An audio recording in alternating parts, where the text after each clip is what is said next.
Friends, welcome to my channel Supriya home kitchen. আজ আমি আপনাদের জন্য এসেছি আলু পটল আর পনিরের একটা তরকারি। তো তার জন্য আমি কড়াইতে তেল বসিয়ে দিয়েছি, তেলটা গরম হয়ে গেছে। এবার এই যে আমি পটল আর আলু কেটে নিয়েছি, এটা একসাথে দিয়ে দেবো।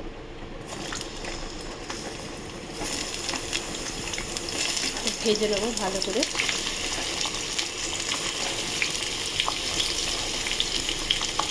নিরামিষ একটা রেসিপি বন্ধুরা, দেখতে থাকুন, আমি ভেজে ফিরছি।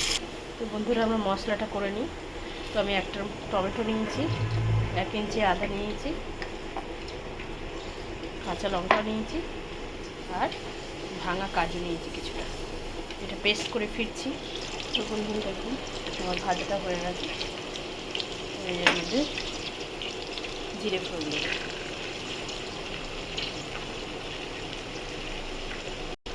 গ্যাসটাকে ধরে দেবো। ধরেন গুঁড়ো, জিরের গুঁড়ো, হলুদের গুঁড়ো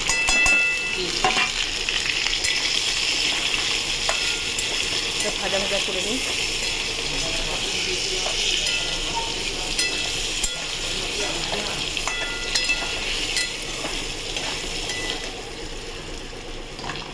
এইবার এই পেস্টটা দিয়ে দেবো। পেস্টটা দিয়ে নাড়াচাড়া করবো।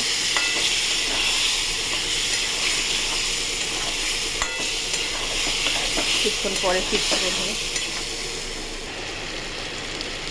স্বাদ মতো নুন দিয়ে দিই বন্ধুরা, স্বাদ মতো নুন, চিনি দিয়ে দিলাম একটু।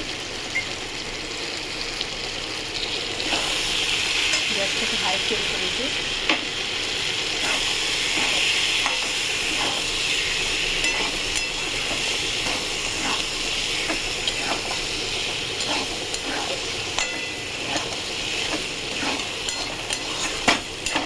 এইভাবে কষবো।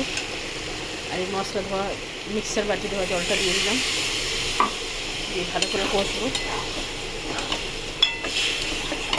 কষে ফিরছি বন্ধুরা।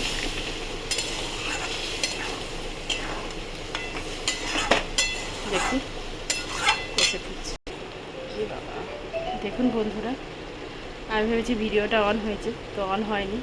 আমি এই পনিরগুলো ডুমো ডুমো করে এর মধ্যে দিয়ে দিয়েছি, বিনা ভেজে দিয়েছি। আপনারা চাইলে ভেজে দিতেও পারেন।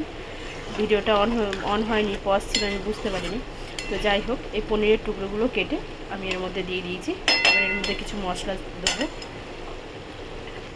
তো বন্ধুরা দেখুন, মিস্টেক হয়ে গেল বন্ধুরা, কোনো মশলা মেশাইনি, শুধুই পনিরের টুকরোটা দিয়েছি।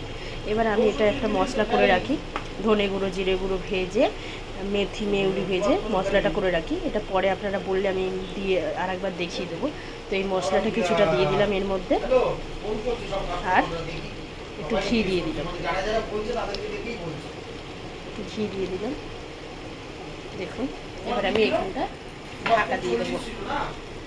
কিছুক্ষণ পরে ফিরছি বন্ধুরা। তো বন্ধুরা ঢাকনাটা দিয়ে দেখুন আমার রান্নাটা কমপ্লিট হয়ে গেছে। তো আপনারা ট্রাই করবেন, ট্রাই করে কমেন্ট সেকশনে কমেন্ট করে জানাবেন আমার রান্নাটা কেমন হয়েছে। আর আমার চ্যানেলটা লাইক অ্যান্ড সাবস্ক্রাইব করে দেবেন। Thank you for watching. Bye by.